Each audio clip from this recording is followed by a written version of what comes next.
So, Bismillahirrahmanirrahim. So the sunan of the sunan of wudu are 8. One is washing the hands to the wrist at the beginning. As I was explaining, this is different from the washing the hands of the fara'id. Washing the hands fara'id requires you to have the water in the hand, let the water wet, and run down the arm while you wash up from the hands to the elbow, right, which includes the forearm, right? Now, elbow can be considered stopping here at the beginning of the elbow or after the elbow, right? Both are accepted and they're considered valid. Rinsing the mouth, sniffing the water up the nose, blowing the water out, right? Bringing the hands back to the front when wiping the head. So when you're wiping your head, this is fard and this is sunan. Then bring it back. Wiping the exterior and the interior of your ears. You take, your index finger, your thumb, you place your thumbs behind here, and your index fingers wipe the interior.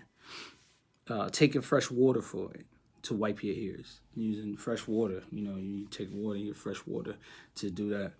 And the 8th is following the correct order of the obligations, meaning when you from the fara'id. This is why it's important to memorize both the fard and the sunan.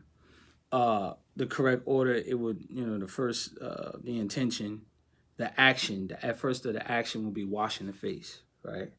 Because if you go back and you look at the fard, the first thing is washing the face, the entire face, where the frame of the face all the way under to the chin. That's considered the entire face, right? And you wash all of that. So you keep the correct order of that. If you washed your elbows and then went back and washed your face, that's washing it out of order. Washing out of order the fard, the fara'id. The sunan, with regards to his ruling of the sunan, is if a person forgets one of the sunan actions and they pray, the prayer is still valid. There's also another reason why you have to memorize what are the 8 sunan actions of wudu. The wudu is still valid. It's still a valid wudu, and it is still a valid prayer.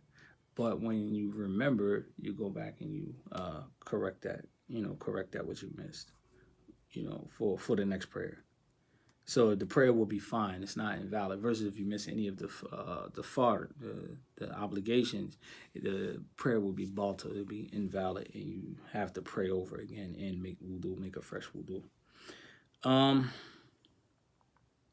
going to run through the few things. We're going to discuss this real quick. Those things that causes wudu to be broken. All right, those things that causes wudu to be broken, and in the next class we'll basically sum everything up. So babel fi nawaqid the wudu, those things which cause wudu to be broken. All right, nawaqid the wudu ala qismain. Right, he said they have 2 parts. The 2 parts is what is called as ahdath wa asbab. Ahdath wa asbab. When you're talking about ahdath, those are the things that cause you to be in ritual impurity, which are 5, and we're going to discuss those 5 real briefly. And then you have asbab, those things that cause you to be in a state of wudu. Now, what's the difference between the 2? I'll give you an example. From amongst the ahdath, there's 5, right? One of them is urination. If you went to the bathroom, you urinated. This puts you in the state of impurity. Your wudu is broken. Versus asbab, something that causes your wudu to be broken, meaning that you possibly had wudu before this incident, but it caused your wudu to be considered broken, going to sleep in a deep, heavy sleep. You may have went to sleep in wudu, But you fell asleep too deep, and when you woke up, you have to repay by paying wudu, by doing wudu. That's the difference between the two. So one is a natural thing that you can't get around, in itself, it puts you in that state, and the other one causes you to be in a state, where your wudu is broken. All right. So like I said, we're just going to discuss the first 5. He says, "Wa amma ahdath," right? Amma ahdath fa khamsa.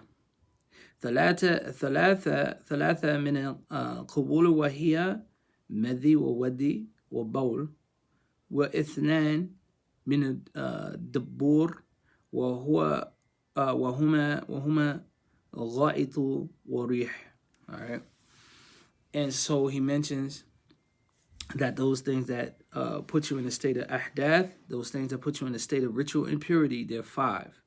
3 of them are from the penis, of course, the vajayjay for the woman, the vagina, and 2 are from the anus, right? He says, as for ritual impurity, there are 5. He said the first one is prostatic fluid, right? It's also known as pre-cum.